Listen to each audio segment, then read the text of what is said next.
আপনি কি আগের মতোই এখনও গাড়ি চালাচ্ছেন? আপনি কি আগের মতোই যেখান সেখান থেকে ইউটার্ন নিচ্ছেন? আপনি কি ট্রাফিক, পুলিশ, সিগন্যাল এগুলো কোনো তোয়াক্কা করছেন না? তাহলে আপনার দিন এখানেই সমাপ্ত। এখন ঢাকার রাস্তায় এআই ক্যামেরা দিয়ে নিয়ন্ত্রিত। কৃত্রিম বুদ্ধিমত্তার যে ক্যামেরা সেট আপ করা হয়েছে, সেখান থেকে অটোমেটিক্যালি আপনার নামে মামলা হবে। আপনি যে গাড়ি চালাচ্ছেন সেই গাড়ির নাম্বার ধরে স্বয়ংক্রিয়ভাবে মামলা করে আপনার ঠিকানায় আপনার মোবাইল ফোনে সেই কেস চলে যাবে। এখন আপনি কি করবেন? কি করলে এই মামলা থেকে বাঁচা যাবে এবং কোন কোন অপরাধ করলে আপনার ঢাকা মেট্রোপলিটন পুলিশ ডিএমপি ঢাকার গুরুত্বপূর্ণ সড়ক ও মোড়গুলোতে কৃত্রিম বুদ্ধিমত্তা এআই সমৃদ্ধ ক্যামেরা চালু করেছে। এর মাধ্যমে এখন আর ট্রাফিক পুলিশ সামনে না থাকলেও ট্রাফিকের আইন ভঙ্গ করলেন তো স্বয়ংক্রিয়ভাবে মামলা হয়ে যাবে।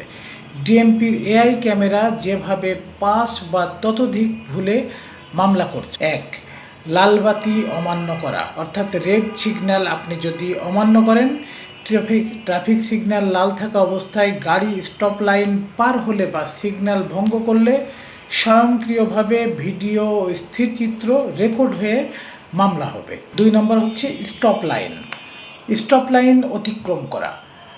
সিগন্যাল ট্রাফিক লাইন বা স্টপ লাইনের উপর বা সামনে গাড়ি থামালে আপনার নামে স্বয়ংক্রিয়ভাবে মামলা হয়ে যাবে। ৩ নম্বর হচ্ছে উল্টো পথে গাড়ি চালানো, যেটি আমাদের দেশে অহরহ ঘটে। এটি একটি রাজনৈতিক পরিচয়ে ঘটে। বিভিন্নভাবে নিজের ক্ষমতা, প্রফেশন অনেক কিছু দিয়ে আমরা অহরহ যত্রতত্র এই উল্টো পথে গাড়ি চালাই। এবার আপনি আর তা পারবেন না। যদি আপনি গাড়ি চালান উল্টো পথে, অর্থাৎ রং সাইড ড্রাইভিং করলে, ট্রাফিক আইন অমান্য করলে, উল্টো পথে গাড়ি চালালে আপনার নামে স্বয়ংক্রিয় মামলা হয়ে যাবে। ৪ নম্বর হচ্ছে অবৈধ পার্কিং, অর্থাৎ ইলিগ্যাল পার্কিং। যেখানে সেখানে যত্রতত্র বা পার্কিং নিষিদ্ধ এলাকায় গাড়ি পার্ক করলে আপনার নামে এখন অটোমেটিক মামলা হয়ে যাবে।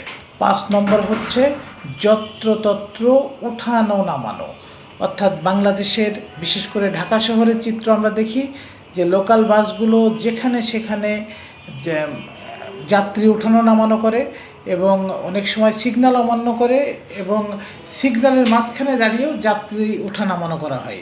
এবার আপনি যদি এটি করে থাকেন বা করছেন, তাহলে রেডি হয়ে যান মামলার কাগজ নেওয়ার জন্যে। আপনার মালিকের ফোন নম্বরে অটোমেটিক মামলা চলে যায়। অর্থাৎ রাস্তার মাঝখানে বা যত্রতত্র গাড়ি থামিয়ে যাত্রী ওঠানো নামানোর ফলে প্রতিবন্ধকতা সৃষ্টি করলে এবং অতিরিক্ত আরও কিছু বিষয় যেগুলো আপনার জানার দরকার। লেফট লেন ব্লক করা, অর্থাৎ বায়ে মোড় নেওয়ার লেনে গাড়ি না রেখে রাস্তা ব্লক করে রাখলে। ২ নম্বর হচ্ছে ফিটনেস ও রেজিস্ট্রেশনবিহীন যানবাহন। এআই ক্যামেরা গাড়ির নাম্বার প্লেট বিশ্লেষণ করে ফিটনেস বা রেজিস্ট্রেশন না থাকলে মামলা দিতে পারে। আরও বিষয় হচ্ছে মামলা হলে যা হবে, এআই ক্যামেরা আইন ভঙ্গের ভিডিও স্থিরচিত্র ধারণ করবে। ট্রাফিক প্রসিকিউশন সফটওয়্যারের মাধ্যমে অটোমেটিক মামলা তৈরি হবে। মামলার নোটিশ গাড়ির মালিকের ঠিকানায় রেজিস্ট্রি যোগে পাঠানো হবে। নির্ধারিত সময়ে জরিমানা পরিশোধ না করলে আদালত থেকে সমন বা গ্রেপ্তারি পরোয়ানা জারি হতে পারে। সতর্কতা, ডিএমপি জানিয়েছে এই মামলার নামে কোনো অসাধু চক্র আর্থিক লেনদেন করলে তা যেন গ্রাহকরা বিশ্বাস না করেন এবং দ্রুত পুলিশকে জানান।